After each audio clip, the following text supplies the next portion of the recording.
আসসালামু আলাইকুম। বিডি মেঘনা নিউজ 24 সংবাদে স্বাগত জানিয়ে পুরো সংবাদের সাথে রয়েছি আমি সঞ্জিত আক্তার স্মৃতি। শুরুতেই জানিয়ে দিব সংবাদ শিরোনাম, এরপর বিস্তারিত। দৌলতখানে আসন্ন নির্বাচন সামনে রেখে নারী ভোটারদের উঠান বৈঠক অনুষ্ঠিত হয়েছে।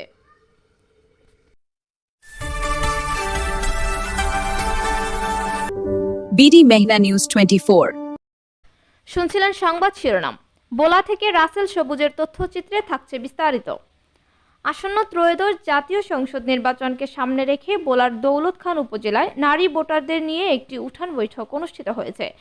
শনিবার দক্ষিণ জয়নগর ইউনিয়নের ৮ নং ওয়ার্ডের তালুকদার বাড়িতে এই বৈঠকের আয়োজন করা হয়।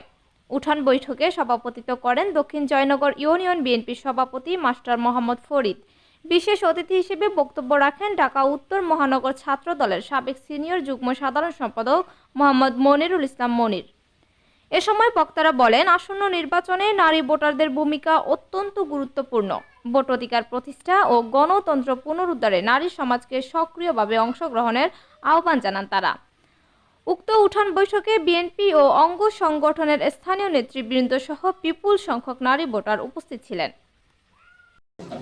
আপনাদেরকে আমরা কিভাবে বিশ্বাস করব?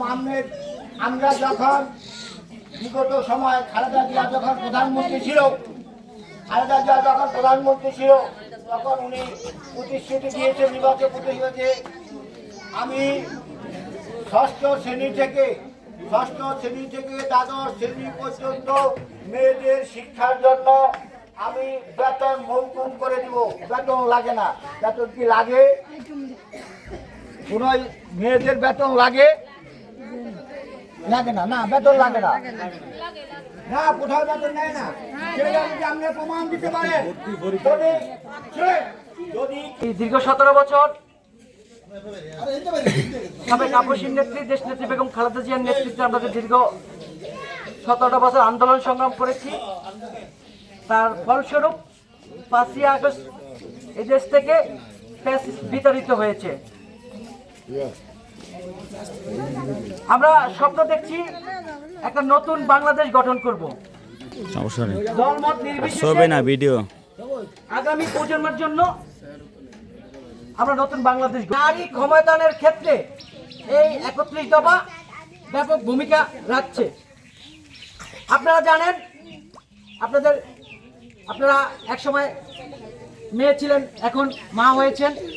আপনাদের সন্তানরা এই বাংলাদেশ গঠন করবে। আমরা জানি একটা দেশ ভালো করতে হলে সর্বপ্রথম একজন শিক্ষিত মা দরকার। আমাদের সাবেক সংসদ, বর্তমান বিএনপির ধানের শীষের ভোলা 2-এর কাণ্ডারি জনাব হাফিজ ইব্রাহিম সাহেব, এটা কি আপনারা জানেন? ভোলাতে সর্বপ্রথম এই ব্লক নির্মাণ করেছিল 2001 সালে উনি এমপি হওয়ার পরে হাফিজ ইব্রাহিম সাহেব। নারীর ক্ষমতায়নের জন্য এই যে ফ্যামিলি কার্ডের ব্যবস্থা করেছে ভারপ্রাপ্ত চেয়ারম্যান তারেক রহমান। এই ফ্যামিলি কার্ডের সুবিধাটা কি? এখানে দেখবেন নারীদের ছবি থাকবে, একটা সিপ আছে, এই সিপের মধ্যে আপনার সকল তথ্য থাকবে। এতক্ষণ আমাদের সাথে থাকার জন্য ধন্যবাদ।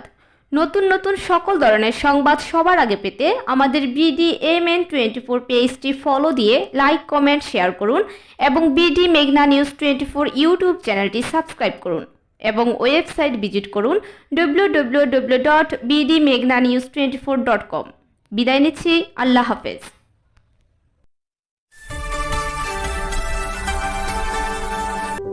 বিডি মেঘনা নিউজ 24।